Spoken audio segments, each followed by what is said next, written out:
discussing the social media and how it has a negative impact on youth. A few reasons why social media is harmful is because it can lead to cyberbullying. It causes people to prioritize social media over school. It is highly addictive and takes away from face-to-face communication. First, I'll be talking about how social media leads to cyberbullying. Cyberbullying happens when people use technology to write aggressive, humiliating, or hateful messages to or about peers in order to intimidate, harass, shame, and control.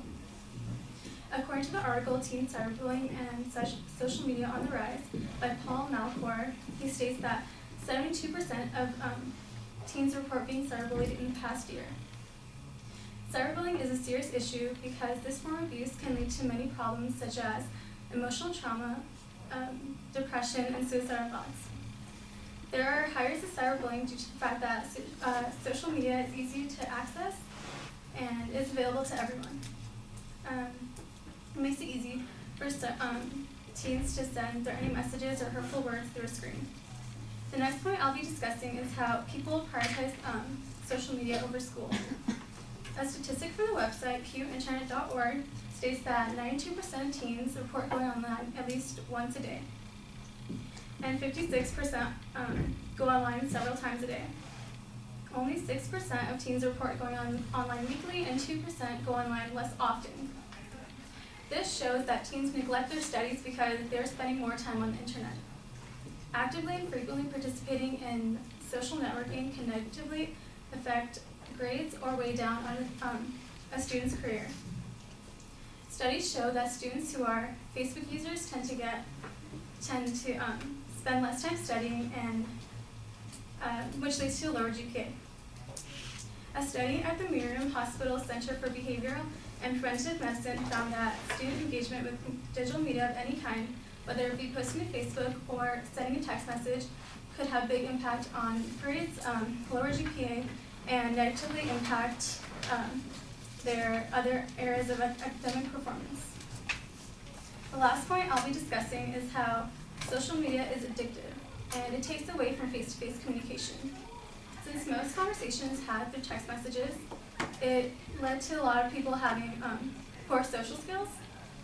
Young people are unable to hold a conversation, and all conversation is had on social media and cell phones. It also creates a false reality for many social media users, which leads to a social media-centered life. A person is able to present themselves in whichever way they want to and does not show who a person truly is. By living life through a screen, it can make an individual feel isolated from the real world, and it creates anxiety, depression, and loneliness. Younger people are more focused on things that do not truly matter. Thanks for listening.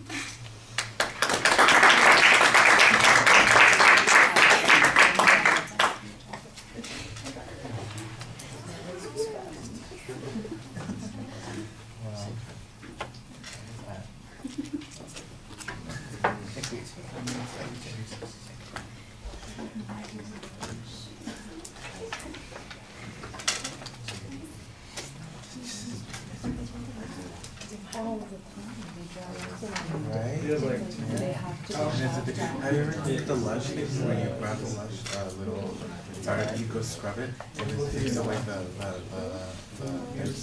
and first into a type of sugar that you just like the sugar scrub? Yeah. So you can eat it? Yeah, you eat it afterwards, and then it moisturizes your And it like takes out all the dry skin off your lips. and then that free samples, just go get them. They're by the register. And I have different flavors too. All right. Well, you have. Let's start with the stuff that's successful and works pretty well. You've got an organizational structure at the beginning of the speech that you preview. There's a little bit of a ding because it sounded to me like you had 4 points, but it's actually that third point has 2 components to it, and the way you present it is problematic. Part of that is because you're rushing. You're in a hurry, and maybe that's anxiety issues going on. Maybe it's just the idea that if I go fast, people won't notice what the heck is going on. You want to be careful about it. You want to connect with the audience a lot more than you're able to do when you're presenting that way. The propositions identified And I know what the claim is that you're making, but the phrasing on it makes it sound like it's an informative speech. And a lot of people do this. I've heard several people in class do this today, but I hear it on a regular basis. I want to explain to you how social media has a negative impact on youth. That's an informative speech, because I'm going to explain how it happens. Your argument is social media has a negative impact on youth. That's a declarative statement, and that's an argument that makes an inference. So you want it to be phrased like an argument, not like an informative presentation. And you're not the only person who does that, and there are reasons why people fall into that habit, but we want people to make sure that we know that there's an argument here and not just an informative presentation. That you're not just sharing information with us, you're making an inference for us, and you're telling us that there is a consequence here. So you need to be able to do that a little bit more. The cyberbullying thing is okay. You've got a piece of information that talks about the frequency with which kids are cyberbullied. By the way, if 72% of kids report that they were cyberbullied in the last year, that's 3/4 of the kids, then we should have some measurable effect if cyberbullying is in fact problematic, because it's happening to everybody. On the other hand, if it's happening to everybody, what's unique about it? Why is it something that I have to worry about? It seems like it's a little bit like you're yelling, oh my gosh, there's traffic. Okay, everybody has traffic. What you have to do is you have to tell us that the cyberbullying is unique to the kinds of bullying that kids suffer from, and that the cyberbullying makes it worse and produces some particular kinds of problems. And at best, it sounds like you kind of describe how people might be, they might have their feelings hurt by that. Well, they could get their feelings hurt by being in a class and having their instructor say something rude to them. I would never do that. Well, not on purpose, anyway. All right.